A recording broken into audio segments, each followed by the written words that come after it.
और अब बात झारखंड प्राइम की। डुमरी में शिक्षा मंत्री जगरनाथ महतो ने करोड़ों की योजनाओं का शिलान्यास किया है। उन्होंने जीटी रोड से भरखर तक बनने वाली पीएम ग्रामीण सड़क योजना का शिलान्यास किया, जो लगभग 1 करोड़ 13 लाख की लागत से 5.5 किलोमीटर तक बननी है।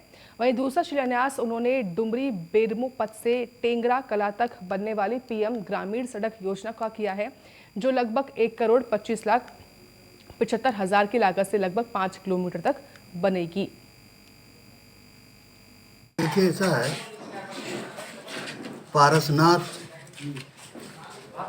एक सभी समुदाय के लिए पारसनाथ भगवान लोग मानता है, चाहे जैन समाज हो, चाहे यहाँ के आदिवासी समाज हो, चाहे और गैर समाज हो। ये पारसनाथ पर एक लोग आस्था रखते थे। आस्था के पारसनाथ है। देखिए, राजनीति करना आज के समय में बड़ी बात नहीं है, कर रहा है लोग, लेकिन जो सच्चाई है, आदिवासी लोग अपना पूजा पाठ करे, जैन लोग अपना पूजा पाठ करे, किसी को रुकावट आज तो हुआ नहीं। 2000 वर्ष से चल रहा है। राजनीति करने के लिए देखिए, भारत सरकार के चूक के चलते बवाल हो रहा है। उसमें भी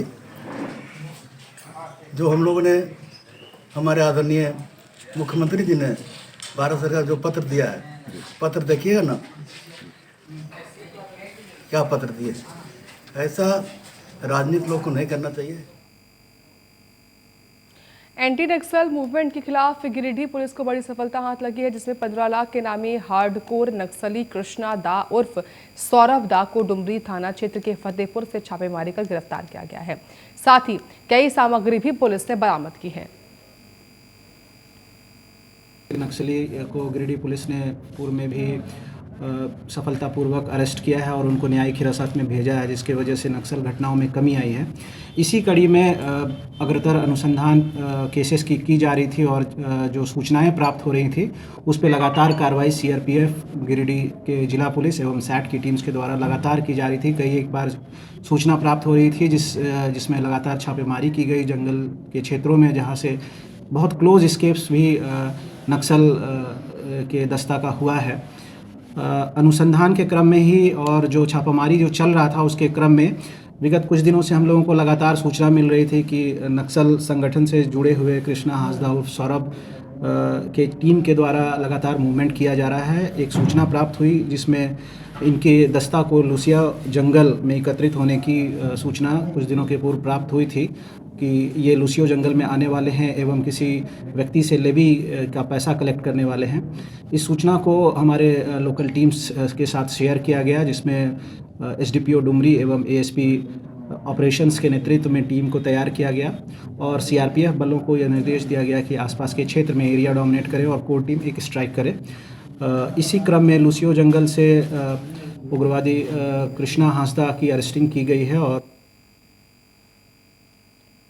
बोकारो जिले के बरमसिया ओपी क्षेत्र के चिड़धा गांव में 2 देवरों ने मिलकर पेचकश गोदकर और गला दबाकर अपनी भाभी की हत्या कर दी। बता दें कि विवाद पैसे के हिसाब किताब को लेकर हुआ था। सूचना मिलते ही मौके पर पहुंची पुलिस ने शव कब्जे में लेकर पोस्टमार्टम के लिए भेज दिया है। वहीं पुलिस ने दोनों आरोपियों को भी गिरफ्तार कर लिया है। रात में 11 बजे चिड़धा ग्रामीणों द्वारा सूचित किया गया कि एक महिला जिसका नाम है सरस्वती राय का देवर के द्वारा मारपीट कर हत्या कर दी गया। तो सूचना का अलग सत्यापन करने के लिए घटनास्थल पर पहुंचे तो देखें महिला बहुत ब्लड निकला हुआ माथा मतलब सर से, और तो जो उसका साड़ी है, साड़ी से भी गला को दबाया गया और वहीं पर मृत पड़ी। अगर लोगों से पूछताछ की बताया गया कि हाँ, इसका जो देवर है, देवर के द्वारा कुछ पैसा से संबंधित विवाद हुआ कि पैसा हम जो भेजते कमा के, पैसा तुम कहाँ की, क्या की, नहीं की, हिसाब दो। तो उसी के कारण मारकर हत्या कर दिया गया। हजारीबाग के प्रतिष्ठित व्यवसायी सुनील कुमार गुप्ता का हजारीबाग पुलिस कस्टडी में मौत के बाद सदर विधायक मनीष जायसवाल ने थाना परिसर में जमकर बवाल काटा है। विधायक ने कहा कि हजारीबाग पुलिस पर आस्था नहीं है और वो विश्वास के लायक भी नहीं है, इसलिए व्यवसायी की बॉडी का पोस्टमार्टम फॉरेंसिक टीम और रांची में किया जाए, जिससे मौत का खुलासा हो सके।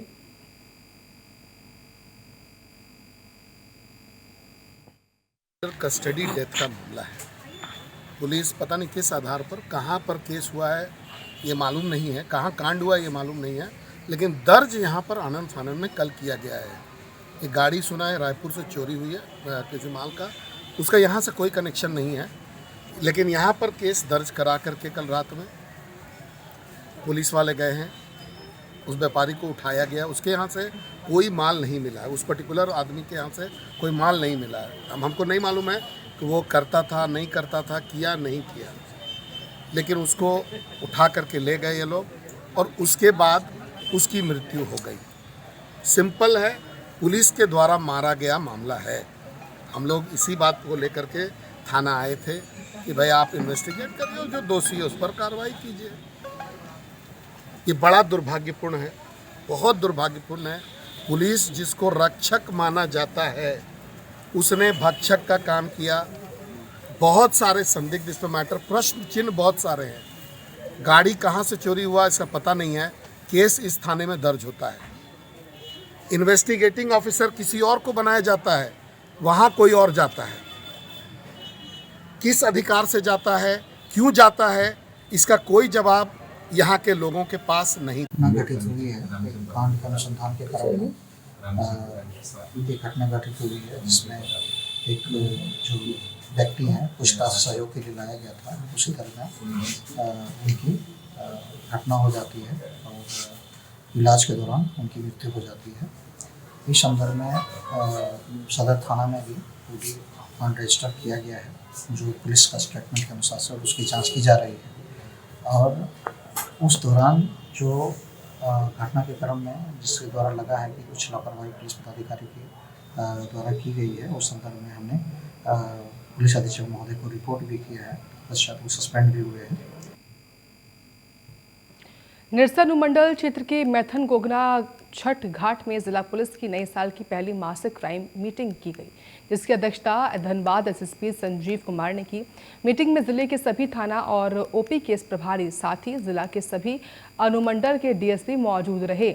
मौके पर एसएसपी, एसपी, एसडीपीओ के साथ अन्य पदाधिकारी ने गरीब जरूरतमंद लोगों बीच 400 साड़ी, धोती और कंबल का वितरण किया। आगामी गणतंत्र दिवस और सरस्वती पूजा को लेकर विशेष ध्यान देते हुए एसएसपी ने बैठक में सभी पदाधिकारियों को डीजे पर पूर्ण रूप से प्रतिबंधित लगाने के निर्देश दिए।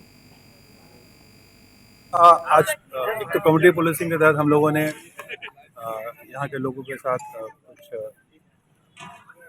कपड़ों का वितरण किया है। उसके बाद हमारी क्राइम मीटिंग थी, जिसमें जिले के सभी पदाधिकारी के थे, उनके साथ हम लोगों ने बैठक की, कुछ क्राइम और इंस्ट्रक्शंस दिए हैं।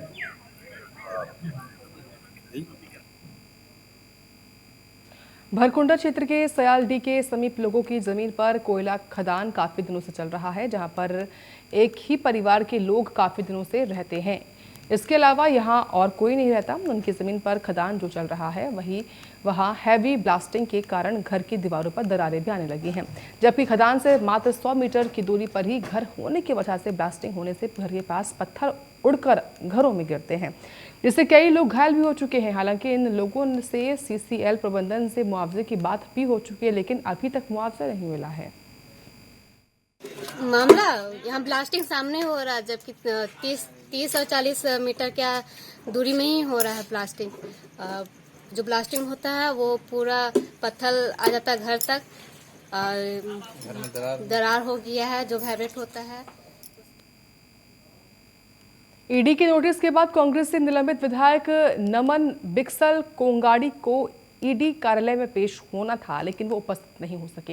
हालांकि उनके वकील शामिल रहे। मौके पर उनके वकील ने बताया कि जब ईडी ने मैसेज किया था उस समय बंगाल में कैश कांड के दौरान मोबाइल जब्त किया गया था और दूसरे मोबाइल प्रयोग करने के समय पासवर्ड याद नहीं रहने से उनकी जानकारी नहीं मिल पाई, जिस वजह से ईडी दफ्तर वो नहीं पहुंच पाए। संबंध में इन लोगों की गिरफ्तारी जब हुई थी उस समय जब्त कर लिया गया था, ना ही सिर्फ इनका बल्कि और जो 2 विधायक साहब हैं उन लोगों का भी जब्त कर लिया गया था।